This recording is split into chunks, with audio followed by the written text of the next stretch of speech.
Rebels and Syrian government forces have clashed in the country's Idlib province, as fighting intensified in northern areas of the country. Government jets on Sunday pounded the town of Binesh in Idlib, while rebels shelled a government checkpoint in Saida, said the Syrian Observatory for Human Rights. Also on Sunday, a father and his 3 children were killed in Raqa province when government planes bombed their home, the observatory said. The attacks follow days of fighting in Latakia province, which borders Idlib, with concerns growing about the country disintegrating along sectarian lines. The coastal Latakia province is the stronghold of President Bashar al-Assad's Alawite minority and has remained relatively immune to violence. However, rebel groups have captured about 10 Alawite villages in the mountainous Jabal al-Akrad area of the province. Al Jazeera's al-Akrad, reporting from Latakia in neighboring Turkey, said the rebels now controlled areas in Latakia's countryside. However,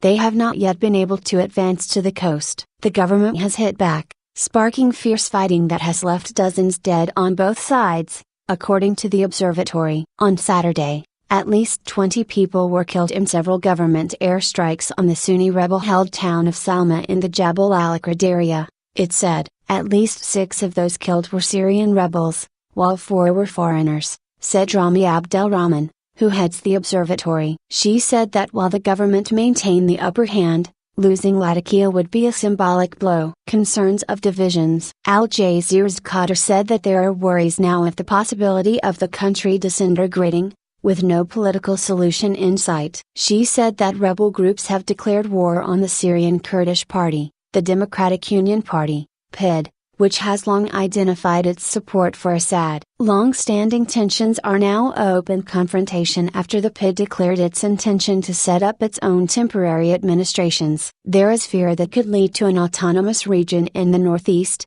the heartland of Kurds, Syria's largest ethnic minority, said Qatar. The regime controls much of southern and central Syria, and the Latakia pocket, while fighters hold northern areas near the Turkish border and along the Euphrates Valley towards Iraq. The northeast corner of the country is now increasingly in Kurdish control. The rebels believe the regime is trying to carve out a separate state within Syria. It is not very clear what a post-Assad Syria will look like, but already one divided on geographic lines seems to be emerging, said Qatar.